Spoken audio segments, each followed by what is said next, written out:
Recientemente se han sabido unos datos sobre la situación de la Iglesia Católica en España que creo que merece la pena que sean conocidos y comentados, sobre todo por un motivo, porque a partir de esto podemos intentar entender qué está pasando en el conjunto de la Iglesia y podemos también saber por qué está pasando lo que pasa y qué es lo que tenemos que hacer. Cuando se han conocido las cifras de los jóvenes que se han casado en España, se ha visto que solo el 18% de ellos se ha casado por la Iglesia, el 82% no. Y cuando se han conocido las cifras de los niños bautizados, se ha visto que casi la mitad de los niños recién nacidos ya no reciben el bautismo. Un poquito más de la mitad sí, casi la mitad no. Es una situación terrible. Y si miramos a otros ámbitos, el año pasado, el curso 16-17, 15 diócesis españolas no han recibido a ningún seminarista. Y en 34 de ellas no se ha ordenado ningún sacerdote. Estos son los datos, pero ¿qué significan estos datos? ¿O qué tipo de iglesia, qué tipo de pastoral, qué tipo de evangelización es la que ha producido esta situación cuando todavía hay miles de jóvenes en los colegios y universidades católicos en España y cuando hay muchos, desde luego, que reciben el sacramento de la confirmación? ¿Por qué nos ha ocurrido esto? Un sacerdote español, don Jorge González Guadalix, escribía hace unos días un comentario a propósito de estos mismos datos. Decía don Jorge: llevamos años y años mostrando al mundo un rostro más amable y cercano de la Iglesia Católica. Somos expertos y especialistas en atender a los pobres, estar con los débiles, acoger a los últimos. Años y años de omitir todo aquello que pudiera parecer ante el mundo duro, difícil, desagradable o costoso. Años y años de suprimir todo aquello que en algún momento se nos reprochó como inhumano. Años y años en los que hemos dejado de hablar de pecado. Los novísimos es la realidad de la vida eterna, cielo, infierno, purgatorio, han dejado de existir. El infierno ha desaparecido o simplemente está vacío. Al cielo vamos todos. Ha desaparecido el sexto mandamiento, el que por lo visto hacía que los jóvenes se largaran de la Iglesia. Con estos datos deberíamos tener las parroquias a rebosar. ¿Dónde mejor va a estar alguien que en una parroquia donde se acoge a todos? Los pobres que están atendidos, se hacen campamentos y excursiones, hay una actividad sociocultural encomiable, los ancianos encuentran hogar. ¿Dónde mejor que en una iglesia en la que hay fraternidad, compartir, encuentro, gozo, alegría? ¿Dónde más cómodamente que allí donde se celebra la fe con alegría, movimiento, acogida a todos, cero reproches y nulas exigencias? Pues bien, en este tipo de iglesia los datos son los que son. 18% de bodas y ya casi la mitad no bautizan a sus hijos. O nos preguntamos seriamente, ¿por qué pasa esto? O analizamos seriamente el resultado de todo eso que don Jorge describe, o vamos ciegamente al suicidio. Hay, yo diría, tres opciones ante esta situación. Una es seguir como se está. Una iglesia que algunos consideran una iglesia social, así es como muchos la llaman, otros dicen que es una iglesia socialista o populista o de los pobres o liberal, bueno, llamémosla iglesia social, en la que se ha insistido en estas cosas que he leído de don Jorge. Esa iglesia social es una iglesia que pierde continuamente gente, que no solo no tiene influencia en determinadas cosas como ofensas a la fe, sino que tampoco tiene influencia para conseguir frenar leyes que son absurdas o simplemente inhumanas. La iglesia social es una iglesia muerta. Quizá ellos no lo saben, o quizá sí. Recientemente un representante de esta iglesia social, el superior general de una importantísima orden religiosa, era interrogado sobre su opinión acerca de la caída dramática del número de miembros de su orden. Y contestaba diciendo que no le importaba, que lo que le importaba era la aplicación del programa.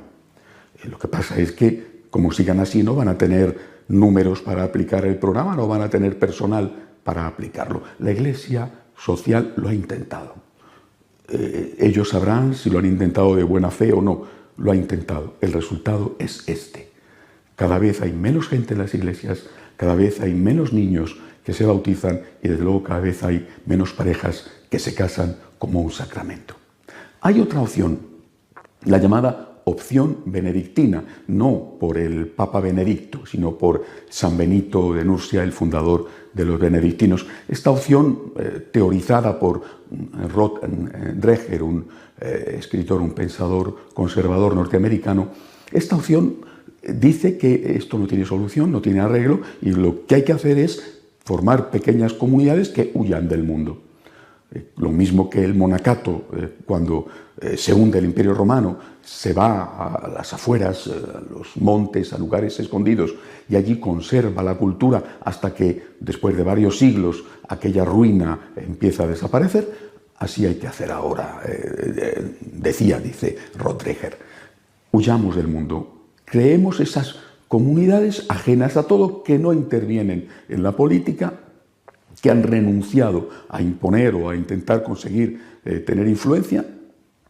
Aquí que se conserve lo esencial y después pasará lo que tenga que pasar hasta que estas comunidades puedan volver a ofrecer su tesoro. La tercera opción es la llamada opción franciscana, no por el Papa Francisco, lo mismo que la anterior, no por el Papa Benedicto, sino por San Francisco de Asís. San Francisco de Asís eligió un camino diferente al camino de San Benito. Es verdad que ya habían pasado unos cuantos siglos, desde el siglo VI hasta el siglo XIII. Eligió un camino distinto. El suyo no fue el camino de la huida a monasterios separados del mundo, sino el camino de meterse en el mundo, pero meterse en el mundo sin ser del mundo. Es decir, meterse en el mundo siendo fiel, siendo austero, siendo testigo en medio del mundo, siendo levadura en medio de la masa. Esta opción franciscana, por supuesto, no está reñida, no es excluyente de la opción benedictina. También en aquella época coexistieron los monasterios de clausura y coexistieron lo que entonces llamó las órdenes mendicantes, los monjes de vida activa. Pero una característica fundamental de la opción franciscana es la renuncia a toda rebaja, la fidelidad a la doctrina tradicional, el cuidado de la liturgia, sencilla pero auténtica y naturalmente inevitable, y ahí está la historia, el cuidado de los pobres, pero el cuidado de los pobres en un sentido íntegro, no solamente el cuidado del cuerpo de los pobres, sino que los pobres también tienen alma y por lo tanto también los pobres tienen que ser evangelizados. De lo contrario, se irán a las sectas. A la iglesia vendrán a por el pan y a las sectas irán a dar el diezmo y a que les hablen de Dios. Eso es lo que está pasando. Por eso yo creo que delante de esta situación, repito, la situación en España, la situación en Iberoamérica, la situación en Europa occidental, delante de esta situación, insistir en una opción de iglesia social es ir ciegamente al suicidio. No es que los que la promueven sean todos conscientes de lo que está pasando, pero los números son tan claros, tan rotundos, tan perseverantes, que debería de hacer reflexionar, aunque todavía hoy parezca que son la mayoría dentro de la Iglesia los que han optado por este camino. Y no es que ellos estén dispuestos a morir heroicamente, es que lo que parece que sí que están dispuestos es a dejar que se muera la institución, a dejar que se muera la Iglesia, porque parece, al menos parece, que no les importa mucho lo que está pasando. Tenemos que ir a una iglesia no de puros. Eso fue la opción de los cátaros a los cuales combatió Santo Domingo de Guzmán y San Francisco de Asís. No de puros, de pecadores, pero de pecadores que quieren ser santos. De pecadores que prefieren saber que son pecadores a que les engañen y que les digan que lo que están haciendo no está mal hecho. Tenemos que ir a una iglesia que se meta en el mundo para ser la sal de la tierra, la luz de ese mundo. Pero eso solo lo podrá hacer si es fiel a Jesucristo y al mensaje íntegro de Jesucristo, y no por el camino de las rebajas, por el camino de omitir cosas que pueden resultar molestas, o incluso claramente por el camino de afirmar cosas que son equivocadas, erróneas, heréticas. O entramos en un tipo de evangelización diferente, claro, abierto, fiel a Jesucristo, sin miedo y sin vergüenza. O si este año se casaron el 18% de jóvenes por la iglesia, pues el año que viene serán el 16%. Y si este año casi la mitad de los niños no fueron bautizados, pues el año que viene serán la mitad. Y al año siguiente ya serán menos de la mitad los que se bauticen. Solamente volver a Cristo nos permitirá tener un futuro. Y si tenemos que morir, pues que sea la muerte de los mártires, es decir, la muerte que va a producir nuevos cristianos y no la muerte de los suicidas que no sirve para nada. Hasta la semana que viene, si Dios quiere.